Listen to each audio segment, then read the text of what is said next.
Ladies and gentlemen, good afternoon. Happy Thursday. If you're in the Milwaukee area, from my understanding, there's a lot of storms going on, so be safe out there. Thank you guys so much for tuning in to another jam-packed episode of the Brew City Lounge. I am your host, Brandon. Follow me on Twitter at Wisco_Brandon. Please also follow the shows on Facebook, on Twitter, on YouTube at Brew City Pod. Very excited for you guys to be tuning in today. If you are on the live stream, good afternoon. Thank you so much for tuning in.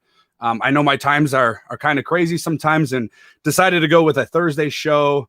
The Bucks do have game 2 tomorrow. We'll talk about all that good stuff coming up. If you are listening on your smart device, wherever you get your podcasts, and guys, please don't forget, Brew City Pod is available wherever you get your podcasts, all major platforms, Apple, Google, Spotify, all that good stuff. As always, it is an absolute honor and privilege to be here talking about our favorite teams. Of course, I'm talking about those Milwaukee Bucks who dropped game 1. We'll talk a little bit about that. Look ahead to game 2 and your first place Milwaukee Brewers. Always an honor to be here to be talking about those teams, about our city. Shout out to First Take on ESPN about our terrible city. We'll talk a little bit about that as well. Like I said earlier, Bucks do drop game 1. We'll dive into that. Bucks fans, are you concerned? Should you be concerned? What can we do in game 2 differently? We'll talk about that. I am going to be joined by a special guest here any minute now, Jared Greenberg from TNT, the reporter for TNT and NBA TV. Kind of get his thoughts on, talk a little bit maybe about that Nets series. I do want to dive into it with him, get his thoughts from a national media member perspective. So we'll discuss a little bit about that. Brewers are back in first place. We'll do a little bit of Brewers talk as well. I know I've kind of left the Brewers talk alone for the last few days, last few shows. So we'll talk a little bit about the Brewers as well. Also, guys, do not forget, if you are a diehard Brew City Lounge podcast fan, and I hope you are, do not forget that the show officially has its own merchandise. So hop on over to our Facebook and our Twitter pages. The link is pinned at the top of the page. Click on the link, shop. Right now I'm wearing the hoodie, so if you're on the live stream, you can kind of check out the hoodie that I'm wearing now. They got t-shirts, tank tops, there's beer mugs, there's coffee mugs, pretty much anything that you can think of. So hop on over to those pages, get shopping for some Brew City Lounge merchandise. Look, we're calling this show, guys, I think the theme of this show is going to be Therapy Thursday, as the Milwaukee Bucks do drop game 1, 116 to 113. If you are checking out the show on Facebook, Twitter, or YouTube, drop a comment. Look, Jared Greenberg's coming on. He's the reporter for TNT and NBA TV. If you have any questions that you want to ask him, I will answer. I will get those questions pinned up at the bottom of the screen, and we will ask Jared for the last few minutes that he's going to be on. We'll drop in some fan questions. So if you guys are out there and you're curious about, X, Y, or Z, or Coach Bud, or whatever, Chris Middleton slander, whatever you want to ask, you can drop it on the live feed, and I'll make sure that it does get answered. Again, the show is brought to you by One Call Technology and the good folks over at Fanatics. Please hop on over to Fanatics, shop for your favorite sports apparel. They got the best deals, best shipping deals, all kinds of good stuff over there at fanatics.com. So hop on over. But like I said, today is going to be a little bit of talk therapy. We'll call it Thursday therapy, as those Milwaukee Bucks drop game 1, and then just a weird game. And as soon as Jared gets on, we'll get his thoughts on it as well. But the game was just really weird from really start to finish. It didn't really feel like it was much of a playoff game. The atmosphere wasn't necessarily what you'd come to expect at the Pfizer Forum, maybe with the Nets series. It just lacked a lot of energy. A lot of a crowd was up and down. I don't even know if the arena filled up prior to the second quarter, but it just kind of felt like it was a dead crowd. Felt like a regular season game in like December. So if you guys were out there over at the Pfizer Forum, and I got another bone to pick real quick before Jared does come on here. These prices for the Pfizer Forum, look, I get it. This is a great team. You're few victories away from going to the NBA Finals. Why are we paying almost $200 per ticket? I mean, the secondary market's probably even more. I just I don't know. And if you're a Bucs season ticket holder, maybe there's a reason that I'm unaware of. But look, this is still a small market. And as much as I love my team and love my city, I'm not getting around paying $180 for a ticket. So I don't I don't know. I mean, I was really tempted on going to the game yesterday, but when I hopped on, it was like StubHub and a couple of the other apps, and I was looking at the prices, and then obviously the fee that comes with the ticket. It's crazy. I don't know how anybody really affords to have season tickets to go to those games, but nonetheless, the Bucs do drop game one. Just again, they didn't play their game. I mean, it's plain and simple. Chris Middleton didn't finish the game the way he wanted to, missing the three at the end, only finished with 15 points. But the positives of this, guys, is that yes, they shot terribly, and they were 25% from threes. Trae Young had the game of his life, and Atlanta barely squeaked out, and they probably shouldn't have, but they did. Trae Young finished with 48 points and 11 assists. I believe he was responsible for 79 points between scoring and assisting on the Atlanta's 116 points. So will we see every game where Trae Young is coming out and absolutely dominating? I don't know. I can't imagine. But again, he is phenomenal. He is a rising star in this league. So it goes to show you that the Bucs, they're going to have their work cut out for them. This was a team that you shouldn't have came in and it felt like, and I was texting to a few buddies, just felt like they were sleepwalking into a game where they should not have been in. It should not have been close. I don't think that, again, I'm not discrediting Atlanta for who they are, but 41-31 in the regular season. The Bucs did win 2 out of 3 games against Atlanta in the regular season. I don't put a whole lot of stock into that. Trae Young was out 2 of those games. The Bucs were down a bunch of starters in a couple of those games. So it's something that I don't think you can necessarily put a whole lot of stock in the regular season. But look, on paper, you're better. Like, you are better. You have the MVP, 2-time MVP. You got all 2 guys in the first team all defense. Like, you should be able to at least stymie Trae Young a little bit. And look, game ones are a little bit of a feeler. Like, I get it. I think the most frustrating thing for this game was that you lost home court advantage in the first game. Like, that's now you turn around and look at game 2 as, in my opinion, it's a must win. You go down 0-2 and then you're going to Atlanta for 2 games.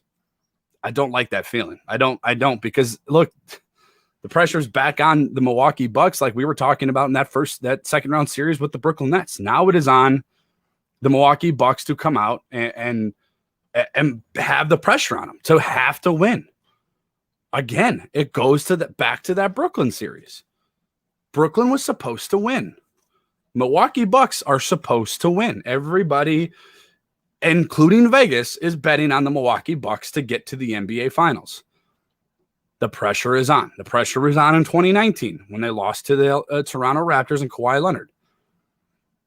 So I don't know.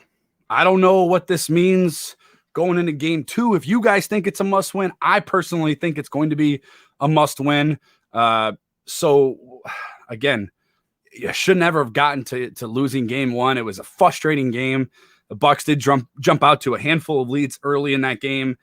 John Collins and Trae Young just completely dominated late in that game. Clint Capella adding 12 points and 19 rebounds. And that's what you already know, though. You already know that's what Clint Capella is going to do. I mean, he's a guy that's not going to outscore, say Giannis or maybe Brook Lopez, although I believe he did last night. So again, we'll see going forward the adjustments that the Milwaukee Bucks and Mike Budenholzer does, bring into the game. But like I told you guys, mentioned it earlier, bringing in a special guest of the show, brought to you over by the good folks over at One Call Technology. Give them a call at 888-588-8850 for all your business telecom needs. Jared Greenberg, NBA reporter for TNT and NBA TV. Follow him on Twitter at Jared S. Greenberg. Jared, I know you're like super busy. It's probably the busiest time for you. I appreciate you jumping on this, No Name Bucks podcast and talking some basketball. How you doing, man? I appreciate you having me. I just had something happen with my laptop that's never happened before, so I don't know. I apologize. It's a weird day for me over here. That's completely fine. So I record in my basement, and I walked upstairs. It's noon by us here in Milwaukee, and it's about as dark as it would be at like 9 o'clock at night. So we got some serious thunderstorms coming on. So it's just a weird day for everybody. Yeah, no doubt. Well, I'm going to get your thoughts on game 1 last night. And I know you're out in the Atlanta area, if I'm not mistaken. Yep. I got to ask you on the Nets and Bucks series, though, because as a Bucks fan, Jared, I'm going to be honest with you. After they won game 7, it felt like they won the championship in the city, within the fan base. But what were your thoughts on that series as a whole? Well, I would hope you didn't feel like you won a championship because you still have work to do. And, I think that's, it's interesting. I've been talking a lot about this with people recently about, once you have a lot of regular season success and once you have a guy who's, basically a perennial MVP candidate, you become a victim of your own success in that the expectations are so high. And, being in the 3 seed this year is so different from the last 2 years, right? Where the Bucks were the number 1 seed and had those expectations. This year, that road was supposed to be so hard. The super team, the Nets in the 2 spot. Then in the conference finals, you're supposed to face the number 1 seed in Philadelphia, who, laid down against the Hawks. So, this just feels like it's supposed to be Milwaukee's year. Now you got to go do it. And that's kind of what we're dealing with now when you play in that series with Brooklyn. And I said it on my show prior to the series and into that Brooklyn series. Like, look, on paper, Brooklyn's just they're the better team now. Obviously, they had a couple of key injuries, obviously with James Harden and Kyrie Irving. But Kevin Durant probably played the best series maybe he's ever played outside of maybe the finals against Cleveland a few years ago. Yeah. Were you surprised at all at the outcome of the Bucks, winning that series? So I felt, Mike Budenholzer said something very interesting heading into Game 7 that, they faced 3 different versions of the Nets over the first 6 games of this series, right? So they feel like they were prepared for anything. And I kind of felt like we had almost 3 or 4 different series within one series, right? Like you had the Nets in cruise control in the first 2 games, up by as many as 49 points in Game 2, and you're thinking, come on, this thing is over. And then you go back to Milwaukee, and the Bucks figured things out defensively. They figured out how to play, random basketball and be more efficient. And then Giannis started going downhill and not settling for jumpers, and they just seemed like the better team. And then it just seemed like a toss-up, like the third version of it. I got to be honest with you, though. If you told me, without any context, that Harden would be on one leg and Kyrie wouldn't play, I would say the Bucks should win. Like the Bucks are a better basketball team, right? Like the Nets are an amazing team beyond even just their big 3, but the Bucks are a better basketball team who, more importantly than anything else, aside from, Drew Holiday and PJ Tucker, and PJ knows, the system really well. The team's been through the battles before, right? Like Giannis and Middleton, they've been through this. Connaughton's been through this. Brook Lopez has been through this together. So I am surprised the Bucks beat the Nets, but not surprised in the sense that who the Nets were at the end of the series. Yeah, and if you would have told me after Game 2 that it's going to go to 7 games and the Milwaukee Bucks would go into Brooklyn and win a game that went back into overtime and shout out to Kevin Durant, man. I loved Kevin Durant prior to the series with the Milwaukee Bucks, but that dude is just something. Like watching him in a series, very closely. I've watched him in Golden State. I've watched him in Oklahoma City, sure, but not like this, not like going up against my favorite team. And everything was earned, man. I mean, PJ Tucker was in his pocket the whole game. I mean, he just played phenomenal. Looking at this series with the Atlanta Hawks, and now obviously the Milwaukee Bucks do lose Game 1 last night in a nail biter. What are your thoughts on this series? Again, I figured going in that the Bucks are again the continuity, the identity. They know who they are. They've suffered disappointment that I think is key. Most teams that win a championship suffered disappointment ahead of time, and the Bucks have all those things that the Hawks really don't have. So I figured coming into this series, I thought maybe a sweep, probably Bucks in 5. But after last night, man, maybe last night will ultimately be the wake up call Milwaukee needed. Maybe I see a lot of people tweeting out there, the Bucks didn't take Atlanta seriously. I have a hard time believing that. But I think I think, credit to Mike Budenholzer, because we've crushed him over the last few years for not making adjustments. I think we saw some key adjustments in that net series from game to game that really ultimately helped them win that series. And I would imagine that they will learn a lot about themselves watching the tape from last night. And I think, there's just too much settling, not taking advantage, of certain mismatches, and just playing together offensively. Mike Budenholzer, I used the word earlier, and I got it from him. He's when we would talk to him, he'd always talk about playing random, like not being predictable on the offensive end. And I think at times last night the Bucks were just that. They were random. Looking at the Atlanta Hawks team, and again, give credit where credit's due. Shout out to Trae Young, 48 points last night. Yep. Just the dude's remarkable, and he's fun to watch. And as a Bucks fan, I'm going to hate him for a couple days, but that's okay. Looking at that team, though, your thoughts on Bogdan Bogdanović? The guy looks like he can barely get up and down the court. You hate to see it. Obviously, Milwaukee Bucks fans, I call Twitter and Facebook, Jared, the dark web, because they're like, it's the worst. It's really the worst thing in the world. As much as it's helpful, it also is dangerous. Yep. What are your thoughts on him? Is that obviously he only had 4 points last night. Trae Young carried them. Yep. In a 7-game series, potentially going 7 games. How important is he, and how important is this injury? He's huge. And I'll just take a step back before I even dive into him for a second to say this, that what's amazing about this Hawks team that people, I think, from a national perspective, probably don't even realize, such a key piece to who they were this year was DeAndre Hunter. And he's out with an injury now.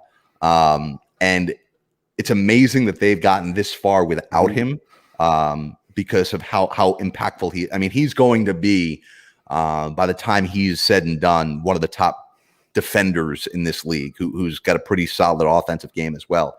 But Bogdanović, same, obviously more on the offensive end from him, but he's just so fearless and just such a good shooter, such a good playmaker. He was lost in Sacramento for the first few years of his career, and then you guys almost got him. We had him, Jared. Yeah. We had him.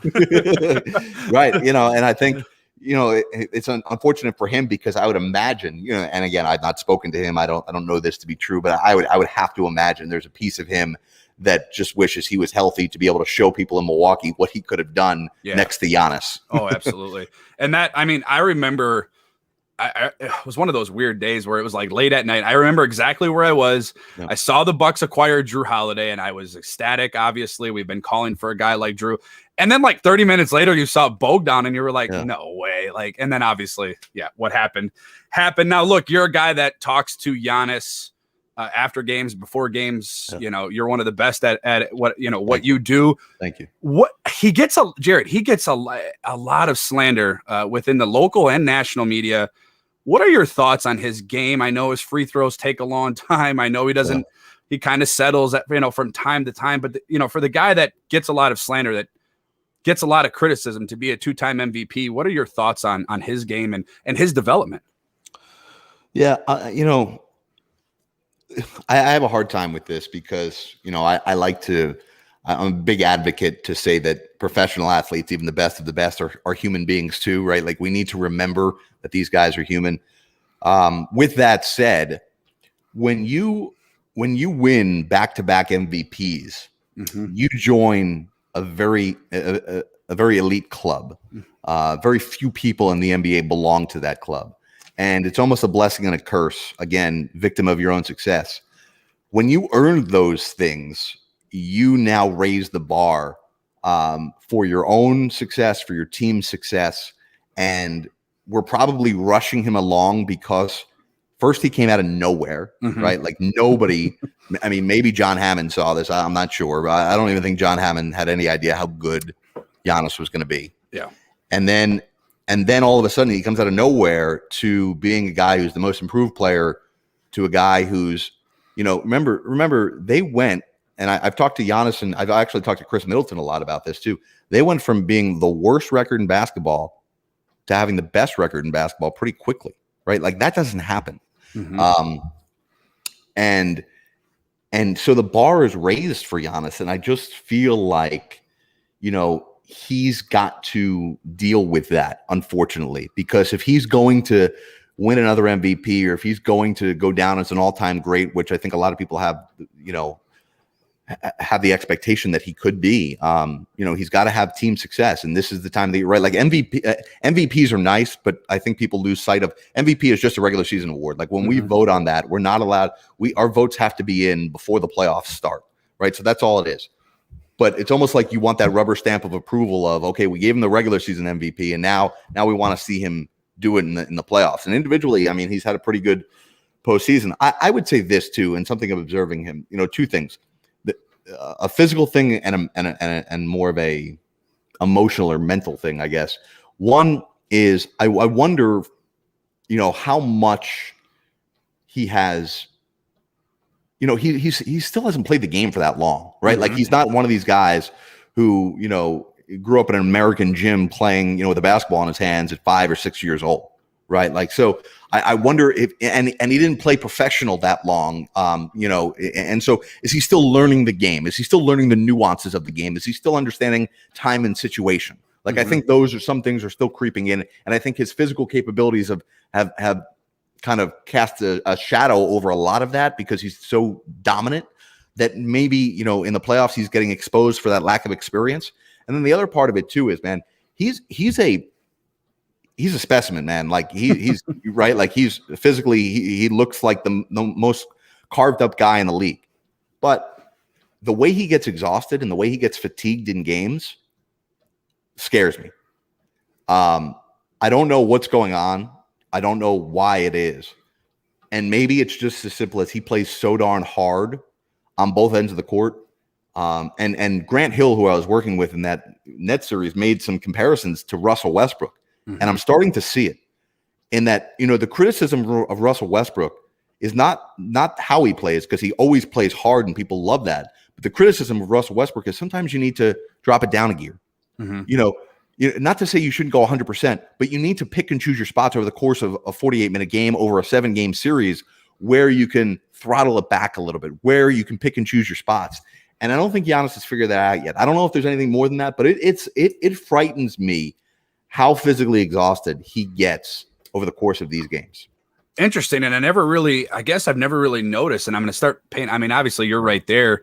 And yeah, you kind of, it's kind of one of those things that you get with Giannis is you're going to get 100 miles per hour every single time he's on the court. And I guess that is going to come with some good and bad. I know you got to get running here. I do got to ask you a quick question. You got time. And I, again, appreciate your time. Now, you've been to Milwaukee.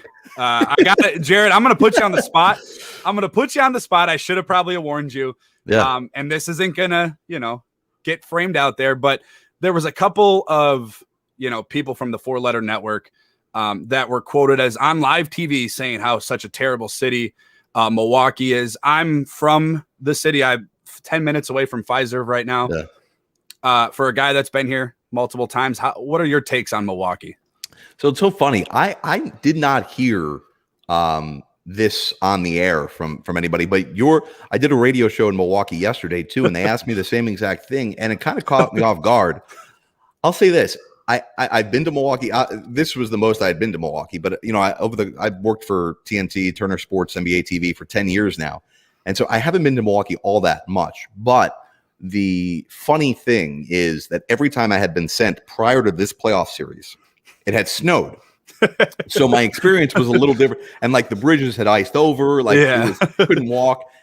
But I still had fun, like in some of those downtown areas. But I thought the city this time was beautiful. Like, and my thing about cities in America that since I travel so much, or at least prior to the pandemic, traveled so much, like I just love walkable cities. And I know Milwaukee's got some spread out parts and different areas you can go to, but from like that Third Ward area to where Wisconsin Avenue is to where I found some unbelievable restaurants down by the ballpark. By the way, shout out to the Calderon Club. Like my guy Gino now, he's my guy. Phenomenal down there. And being at the Pfister, I met a cocktail waitress who is like 80 something years old, has been there for 40 years, like a legend. And the weather was phenomenal. Like I could see why I was seeing all the signs for the summer fest that you guys got coming up here. I was kind of disappointed that I wasn't going to be there, but maybe if you guys make the finals, I will be there for that. Yeah. And, it's gotten a lot of, slander. And I mean, it's fine. We're not New York. We're not LA. We're not Miami. And we're not going to ever be. But what we do have is it's a very friendly place. You hear a lot of people talking about it's the nicest place they've ever been to. And shout out to the ownership group for the Milwaukee Bucks, Edens and Lasry. That deer, I don't know if you were ever at the Bradley Center, and I'm sure you probably were. I was, but it's just completely different. The Deer District is something. It's the way to do it now, these days. And I'm seeing a lot of arenas, kind of take that up. And, I think, this is a whole other can of worms that we could talk about another show. But, professional sports owners, particularly NBA owners these days, are not sports owners. They're real estate people. And they understand how to develop land. And, obviously they're pocketing a whole boatload of cash, but they're also giving back to the community by that great area there. I could see people hanging out there even if there's not a game. And then if there is a game, it's just such a cool spot. I love the way they hooked that up there. Well, Jared, I might be down at the Deer District Friday. I'm kind of getting swayed in by my family to go. I'm like one of those fans where I have to be left alone during a game. I can't talk. I can't text. Right. But if I do run into you, if you are around there, I'm going to buy you a beer. I appreciate you. Appreciate you so much for coming on, man. I know you got to run. I know you got plenty other stuff to do. In the event, because it will happen when the Bucks do win the finals, I'll send you another invite. I'd love to have you back on in the future. No, I'd love to do it, and I apologize again for being late. Had some technical difficulties, but I won't be there for the Eastern Conference Finals. But if you make the NBA Finals, I'll see you there, and I'll take you up on that beer. Awesome, Jared. Thank you so much, guys. Follow him on Twitter at Jared S. Greenberg. He is amazing. Appreciate you, man. Thank you so much. Appreciate it. So you kind of heard a little bit about Jared's his thoughts on what Milwaukee gets tailed out to be a terrible city. I had to ask him because he's a guy that he goes around multiple cities, multiple arenas, and covers the NBA for TNT and the NBA. And I wanted to get his thoughts on terrible city. Look, I know people don't want to dive into what the national media says. I know it's not a big deal, and I should let it. I want to defend my city when I hear people slander it. It bothers me. I can criticize it, but I feel like when other people do that, don't live here or not a part of it, I get a little bit upset. So it was cool to get his thoughts, a guy that covers the NBA in its entirety, a guy that talks to Giannis, and something that I did not know when he mentioned his concern about how tired Giannis gets at the end of games. I did not realize that. Now, I know the guy plays, 35, 40, 45 minutes a game at times. I'm going to be paying a little bit more attention to that going forward. I didn't realize, and a guy that sits at the games courtside, obviously he's seeing it firsthand, how tired he gets. Now, I don't think it's conditioning. I don't think it's being in shape or anything of that sort, but he's right. The guy goes 100 miles an hour on offense, on defense, doing a little bit of everything. So going to be paying attention a little bit more to that. Now, just a few more minutes of the Bucks talk. And if you guys are over on the live feed, if you're on YouTube, Facebook, Twitter, again, follow the show on Facebook, on Twitter at Brew City Pod. Hit that subscribe button on YouTube. That would be awesome and greatly appreciated. Thoughts on game one. If you are in the live feed, let me know what your thoughts were on game one. Is there concern going forward into game two? And I said it prior to Jared coming on. Is game two a must win? And it's a legitimate question. Now, I know people will jump the gun and say it's a 7-game series. And if they lose 2, it's okay. I'm under the, opinion of myself that I think if you drop game 2 and you have to go to Atlanta and it's a must win game 3 and 4 there, because if you go down 3-1 or you go down 3-0, we kind of, outside of Cleveland and that, tremendous run. And there's a couple other teams that have come back from 3-1, and I understand that, but I would say that you probably lose this series. And again, why are you going to lose this series going down to Atlanta when you have a better team? And that's where our next topic is going to lead us. Your thoughts on Coach Mike Budenholzer. Now, for the longest time, I defended him, and I still will. Because as a Bucs fan, look, when do we get off to be this, demanding? This, where do we get off to be like, this is what we want and this is how we want it? I understand there's things that he needs to do. There's also things that these players need to do. Chris Middleton, guys, 6 of 23 last night. 0 from 9 from three-point range. Is that Coach Mike Budenholzer's fault? Again, Brook Lopez.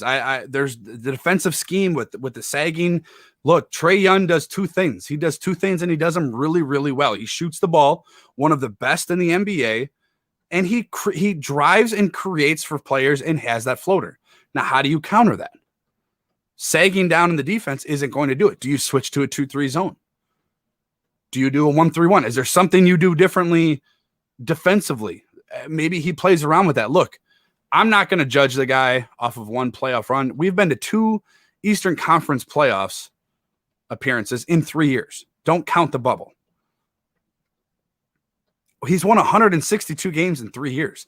If you would have told me that 5, 6, 7 years ago as a Bucs fan, while we're wearing those ugly uniforms, the Christmas color, red and green, barely filling out the Bradley Center, if you would have told me, hey, in 3 years, a couple of years, you're going to have 162 wins within 3 years, 2 Eastern Conference final appearances, an opportunity to go to the finals. You're going to be watching games down at the Deer District outside the new arena.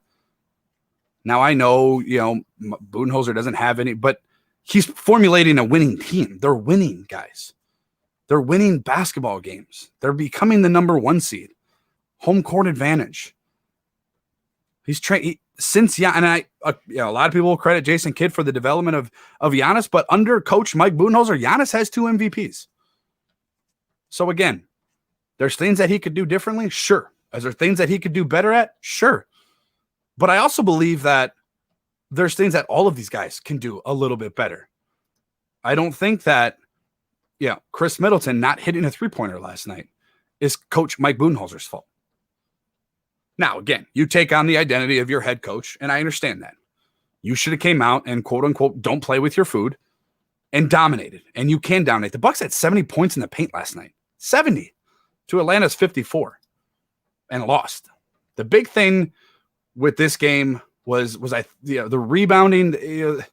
Atlanta had key offensive rebounds in key moments. Now, they didn't totally out-rebound the Milwaukee Bucks by 10, 15, 20 rebounds. It was a 6-point advantage with the rebound games. Now, I can live with that. The problem is when you're up 7 with 3 minutes left and you give Atlanta 3 opportunities in 1 possession off of 2 offensive rebounds, that's the key. That's the issue. That's the problem. And then John Collins hits that key 3 in the corner to cut it to, a sizable deficit to get crawled back in that game. And John Collins had 15 rebounds last night. Clint Capella had 19. You got to rebound the ball. Now, how do you rebound the ball? Brook Lopez isn't much of a rebounder. And you saw last night with Trae Young in the last few minutes. He was 1 for 7 to finish that game last night. And again, credit to Mike Budenholzer for making this adjustment. If you paid attention to the last few minutes of that game, the Milwaukee Bucks went small. Giannis was at the 5. And I think going forward, that's the lineup to do because 1 through 5, all of those guys can switch on Trae Young. And you could see that yesterday. He was settling for 34, 35-foot three-point attempts, and I can live with that. If he's going to hit them, then credit to him, kudos to him. I will live with him shooting 35-footers. So I think you'll see probably in game 2, Coach Bud will go with the same starting lineup. Brook Lopez will start. But I think as the game goes on, as the series goes on, especially in key moments, I think having the smaller lineup is probably the way to go. Because, look, Brook Lopez can't switch on to Trae Young. The only way Brook Lopez is going to be able to defend Trae Young is sagging down in the paint, and that creates exactly what Trae Young is trying to do. Either do the floater or throw it up to Collins or Capella. And look, he's the best at what he does when it comes to that. He's doing great. So I think that's going to be important, how the rotations pan out. I know there's a lot of people with Jeff Teague getting minutes and Pat Connaughton. Look, I'm not a guy to really, I'm not going to sit here and say Pat Connaughton shouldn't play, Jeff Teague shouldn't play. I believe that there's an argument there, and you're probably right. Somebody that has a better basketball IQ than me probably, is right when it comes to that. But I don't think that having Pat Connaughton on that floor in that key moment in the end of the game, and there's a lot of people that sit there and said that, the play was drawn up for Pat Connaughton. I don't believe the play was drawn up for Pat Connaughton at the end of the game. He had a wide open look. And guys, he's a 40% three-point shooter. I mean, I like those odds. I like those percentages. And I understand that guys wanted Chris Middleton or maybe Drew Holiday or maybe Bryn Forbes in that position. And you're probably not wrong. But if you had a 40% three-point shooter with a wide open shot with the last minute or so left in the game, it's pretty good odds. I like that percentage. I do. It's better than maybe having Brook Lopez or Giannis take that shot. And I guess you could live with Pat Connaughton taking that three, and Giannis was quoted after the game as saying, we'll live with that. We'll take that percentage and we'll live with that. And I don't disagree with that. I think, again, look, guys, all great coaches have their flaws. All of them do. Now, the legendary coaches, maybe Phil Jackson, Greg Pop, that maybe not, I guess, but coaches that, the Milwaukee Bucks fans are calling for, all these guys have had their issues. All these guys have had their issues with coaching teams and winning in the playoffs. And Coach Bud has a better team. On paper, on the court, he has a superstar. He has an MVP. He has guys that are on the all-defensive team. He has a good bench. He has good role players. There's no excuse for losing this series. There's just not. And I think the future for Coach Bud is lies in this series. Now, I did see a few tweets from notable people that said even if Coach Bud does win this game or win this series, that he's probably gone. I don't know about that, because the question then comes out, if you're going to fire Coach Bud, who are you going out to get? Like, who's a guy? And if you're on Facebook, Twitter, or YouTube, let me know. Like, if you're a guy that's on the Coach Bud train, who would you prefer? Rick Carlisle, just about an hour or two ago, signed on with Indiana to become their head coach again. So, again, who else would you go out and get? That was probably one that I would say, okay, that's the one I would probably take.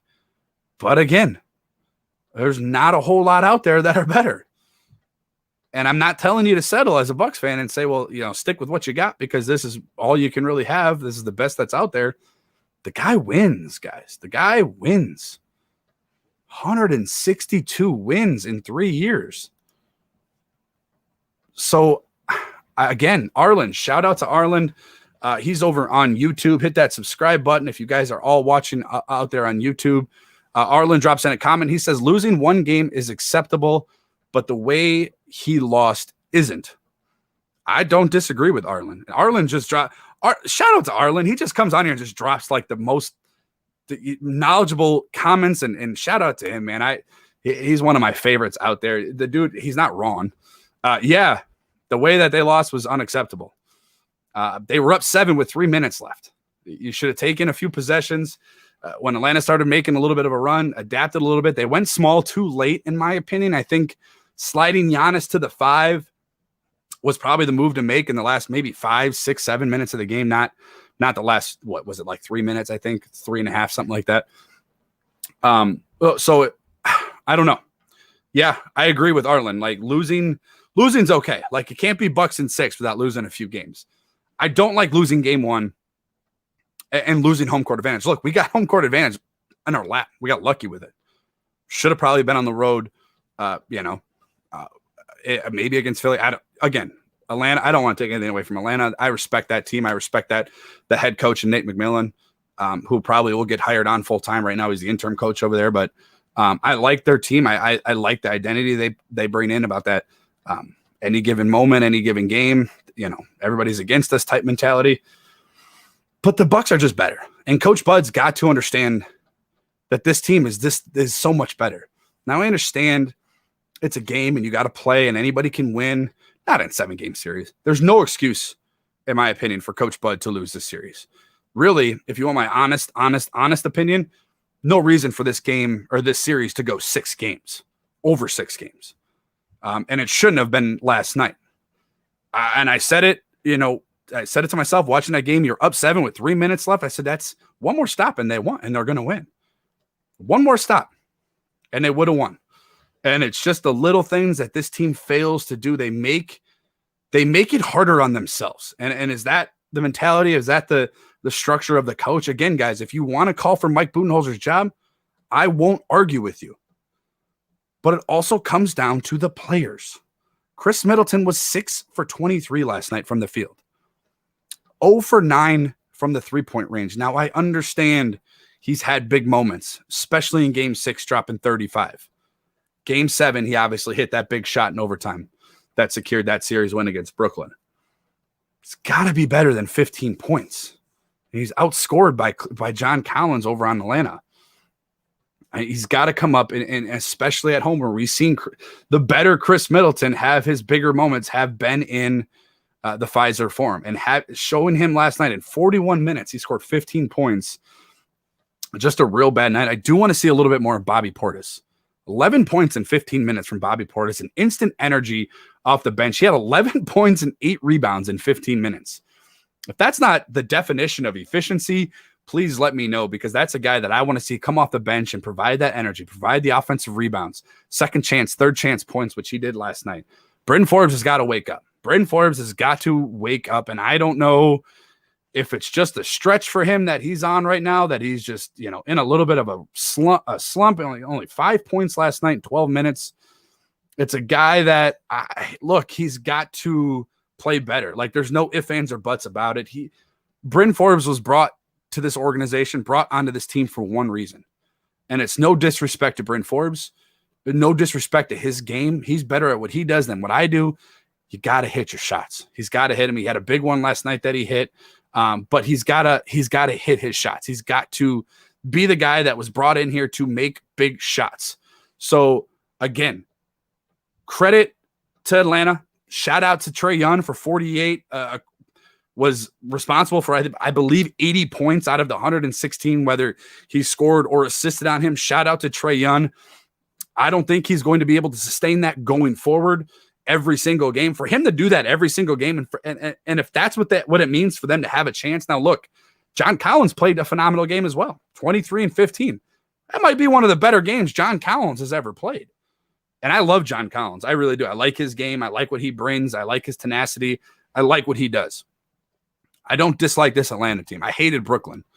I just don't want to see the Atlanta team be the reason that the Milwaukee Bucks can't get to the NBA Finals, because I firmly believe, and if you watched any of the behind-the-scenes videos, PJ Tucker told Giannis, it's our time. This is our time, and they cannot let a team in which you are so more supremely talented than home court advantage, proven MVP-type player in Giannis, have Atlanta beat you. And the thing that scares me with Atlanta is the way that Atlanta plays is the exact team that gives the Milwaukee Bucks fits. Shooting well, younger, athletic.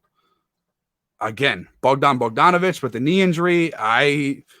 He had 4 points yesterday. I don't know if he's going to be able to play in the series going forward. I'm not entirely sure exactly what's even wrong with his knee. I know it was wrapped up yesterday. Duke could barely move up and down the court. But that's the thing about Coach Bud. You see a guy in Bogdan who's hurt, attack. You're in the bonus with 7 minutes in the quarter left. Go to the rim. Go to the hole. Giannis, drive the ball. Drew, drive. Chris, drive. You're in the bonus. Create. Attack. And I tweeted it out on Twitter. If you're not following me on Twitter, at Wisco_Brandon, do yourself a favor and follow me on Twitter. I will follow you back. But you got to attack. You're in the bonus with 7 minutes left. It drove me nuts last night, and I was screaming at my TV. I was screaming mentally at myself and at the Bucks, and I don't want to see Coach Bud fired. I don't want to see the team lose what's in front of them. It could possibly be a historic run for this team. Nobody thought they would get past Brooklyn, and once they did, everybody said you're going to fly through Atlanta, and they're got an early wake up call. And you heard Jared say it in the show earlier. He goes, maybe it was the wake up that this Milwaukee team needed. I'm not sure. I hate that we have to refer to that as that's what they needed. This team should have came out mentally and physically prepared. You had an extra day off, more than Atlanta did. The Bucks finished their series with Brooklyn on Saturday, and Game 7 for Atlanta was on Sunday. You had an extra day of rest, extra day of preparation, no excuses. And again, if you're at why the Bucks have no excuse, either to the fans of the Pfizer Forum, and I'm calling on you guys because I can't financially afford to go to a Bucks game the way that those prices are thrown out there. But if you're at the Pfizer Forum, stand up, get loud. That was embarrassing last night watching that team at home, and it just felt like a regular season game in the middle of December. Crowd showed up late, no energy. And again, not saying that the fans have anything to do with, what happens on the court, but look, guys, we have home court advantage. Let's at least do a little bit of something, for our team. Game 2 Friday, 7:30. I do expect a Bucks win. I do expect a Bucks series win. I think it's going to be Bucks in 6. Like Jared said, maybe it's the wake-up call they needed. I hate that it had to come to that, but they do drop game 1, 116-113. So look for a hopefully bounce-back win for the Milwaukee Bucks in game 2. Arlen, one more comment he drops. Always feel like this team is falling asleep. I said it too. I said it feels like they're sleepwalking. Like it just, okay, here we go. Down the court. Oh, yeah. Okay. That's kind of what it feels like. Very lethargic, very sleepwalking, very zombie-like. And I agree with Arlen. It just, until this feels like, this team needs to turn it on, it takes forever. And, okay, we need to stop. Okay, now we're going to play. No. Come with that intensity from start to finish. And you saw when Trae Young did the shimmy, you saw Giannis in the huddle, and he kind of looked at, whoever he was talking to, the starting 5 that was going back out, or whoever, the team in itself. Like, you got this guy shimmying on ourself, but on our court, and we're at home. And so, again, we gotta understand that this is home court advantage. If you're at the arena, if you're going to the Bucks game, look, there's no reason the Deer District should be more lit than inside that arena. If you can afford to be in that arena, get up, cheer for your team, and let's go win game 2 and bring that energy, bring that intensity from start to finish, not just the last 3, 2, 4 minutes, whatever it is, the whole game. Bring it and let's go. I did promise you guys that I would talk a little bit Brewers, so we got about 12 or so minutes left of the show. For all you guys that are out there on YouTube, Facebook, Twitter, I seriously appreciate you. Thank you guys so much for tuning in and bringing into the show a little bit of a different perspective that maybe I'm talking about. So I do appreciate that.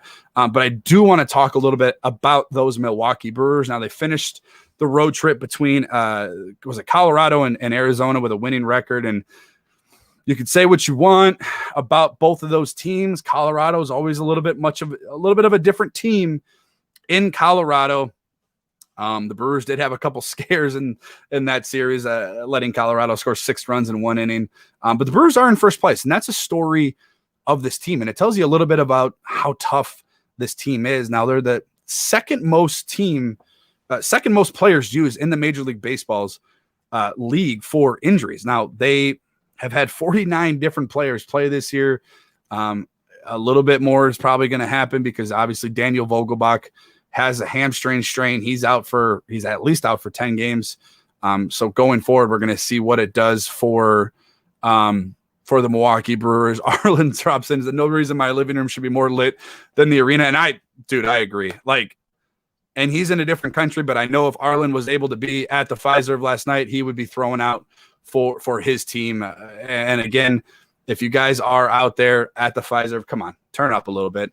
But looking at that Brewers, they're off tonight. They do open 100% capacity on Friday. Friday is going to be nuts in Milwaukee. If you guys are in the area, if you got to travel between 94 or anywhere like that, I would highly be careful, because between 994 and the downtown area between Miller Park and American Family Field and the Pfizer Forum, the Brewers' first pitch is at 3:10, 100% capacity. That's going to be kicked off.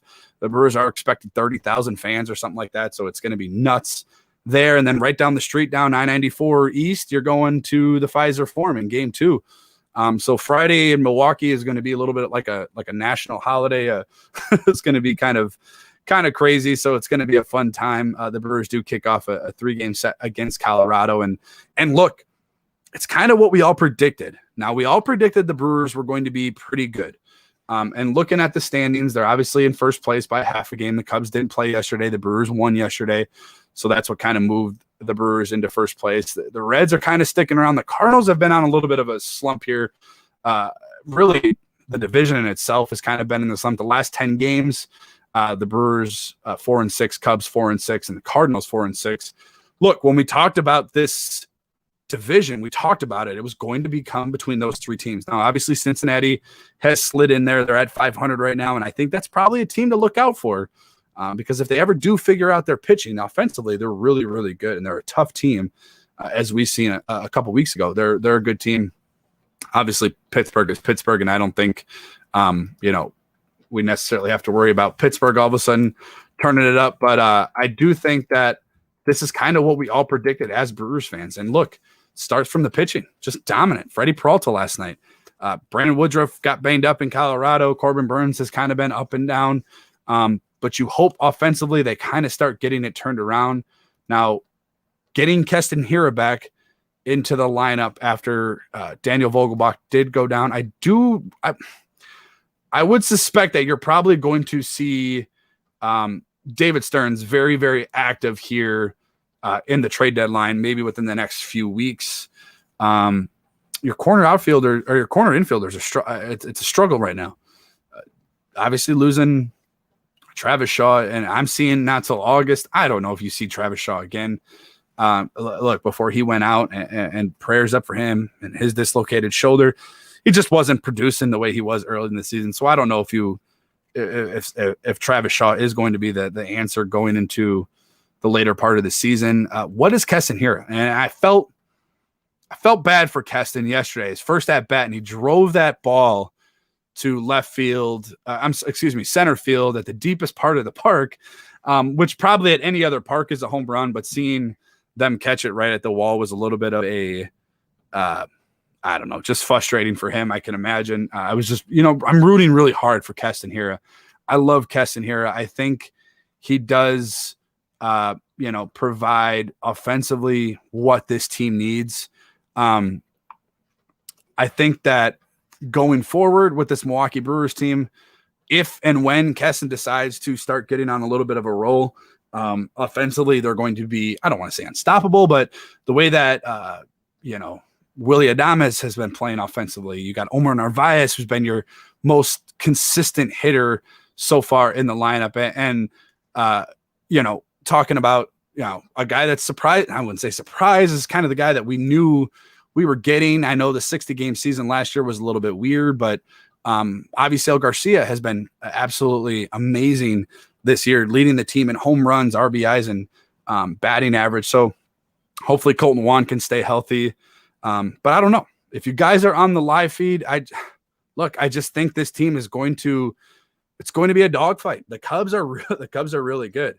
I think that it's going to come down to the last part of the year, and the Brewers do have the Cubs at the end of June. So that's going to be interesting matchup. The Brewers are 6-3 lead on the Cubs for the season record. So again, when the Cubs and the Brewers get together, it's always going to be interesting. It's always going to be a little bit heated. We did see tempers flare last time. The Brewers, in my opinion, got to take advantage of this series with the Colorado Rockies. Look, you're better than them. It's kind of like the Milwaukee Bucks with the Atlanta. You're better.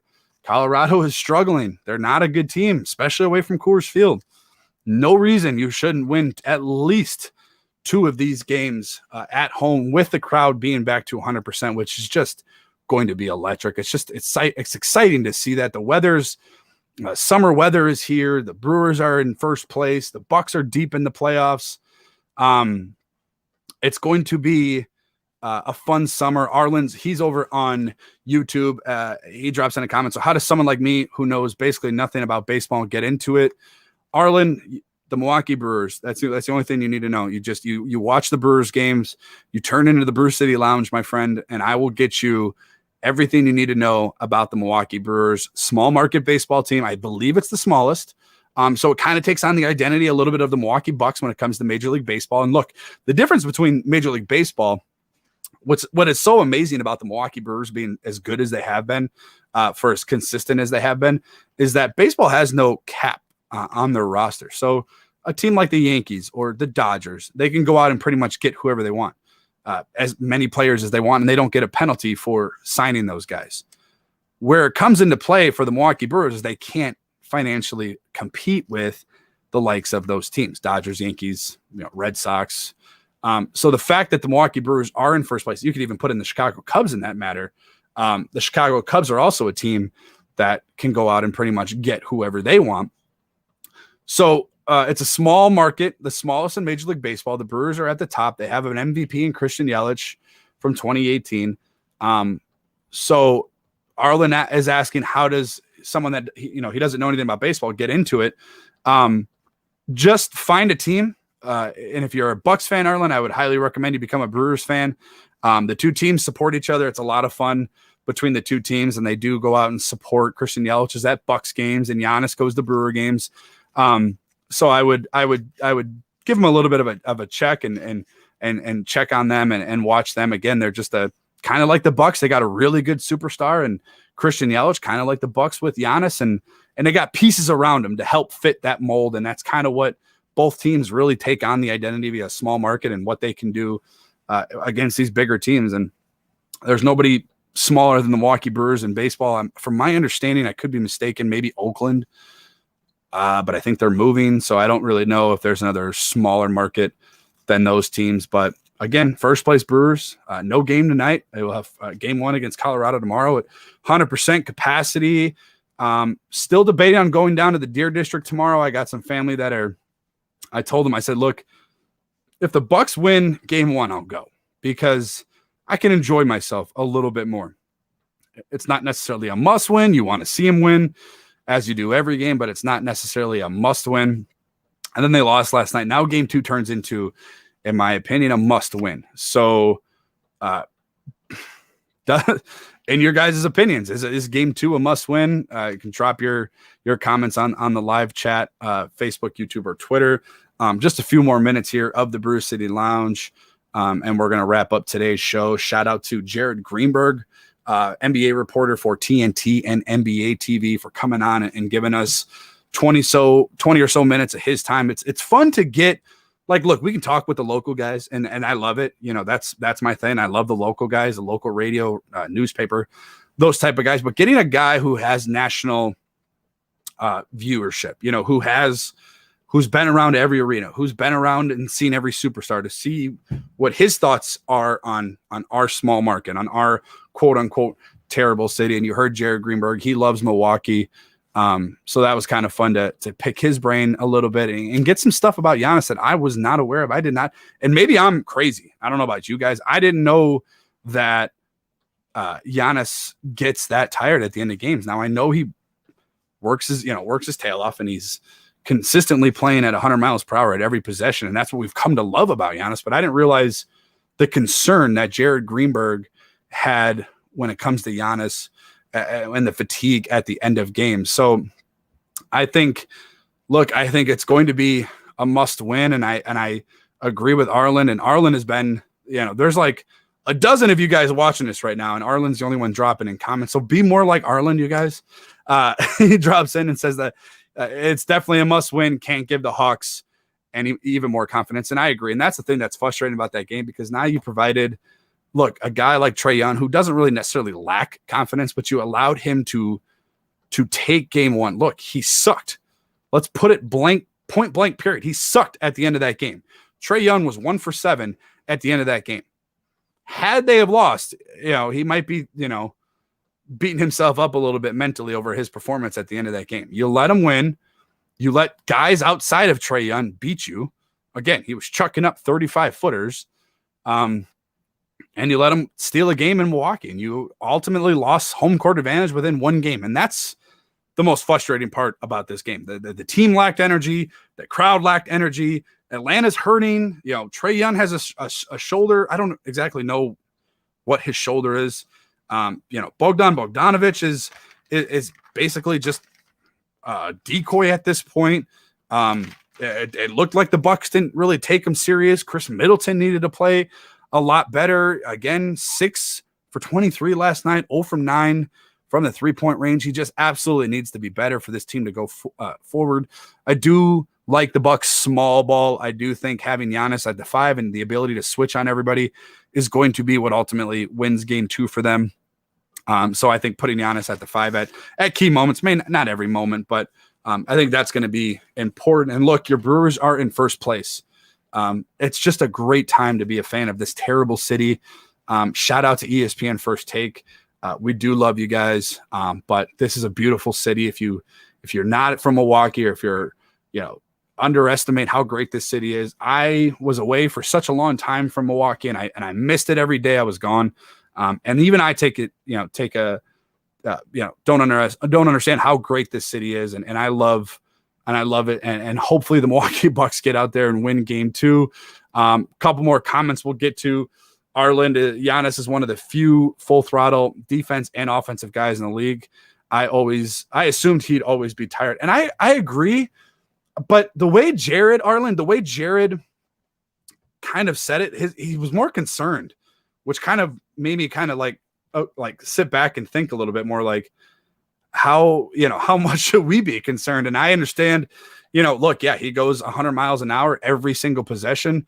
But Jared's concern was a little bit eye-opening for me. I didn't realize, he said the way that he gets fatigue is concerning. Those were, I'm paraphrasing him a little bit, but that's basically what he said. So we'll see come Friday,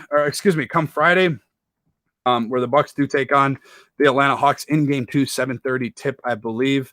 I'm not sure if I'm going to go down to the Pfizer. I'm one of those fans that has to sit closely, quietly, be left alone. So again, we'll see what happens Thursday. The Brewers are in first place. Friday. We'll see what happens with that game too. The Brewers are in first place. They tip first pitch with Colorado on Friday, 100% capacity, 3:10 first pitch. And let's see if they can sustain first place. Cubs are right down the road, and they're right down their breathing area with the Milwaukee Brewers, a half game ahead of the Cubs right now, and it's going to be a fun summer, and hopefully the Bucks get it turned on. That'll do it for today's show. Again, thank you. Shout out to Jared Greenberg. Follow him on Twitter at Jared S. Greenberg. He is the sideline reporter for NBA on TNT and also NBA TV. The guy knows his stuff. Shout out to him. Thank you so much for jumping on the Brew City Lounge podcast. It was a lot of fun picking his brain and getting his thoughts on our city as well. And also obviously the NBA. Shout out to everybody that was watching on Facebook, Twitter, and YouTube. Special shout out to Arlen for being the Brew City Lounge's #1 fan. Appreciate you coming on, man, and dropping some comments. If you ever want to hop on a show, man, just shoot me a message. Let me know. I get you on here if you want to talk some Bucks. Hopefully we're celebrating a game 2 victory come Friday evening, going into Atlanta in game 3, I believe, which is Sunday, if I'm not mistaken. So again, big game 2, must win in my opinion. But again, that'll do it for today's show. Thank you guys all for tuning in. Again, if you're not subscribed to the podcast, wherever you get your podcast, Apple, Google, Spotify, there's iHeartRadio, there's a handful of them. Get on there, hit that subscribe button, download an episode, leave a review. Let me know what you think, good or bad. I take it all. And I appreciate it no matter what. But that'll do it. You can follow me on Twitter at Wisco_Brandon on Twitter. You can follow the show on Facebook, on Twitter as well, at Brew City Pod. That will do it. That will be today's the final episode for the week. I will see you guys again next Tuesday. Couple guests to announce coming up later over the weekend, but we'll get to all that later. As always, go Bucks, go Brewers. Have a great weekend, Milwaukee. Stay safe, and I will talk to you guys soon. See you.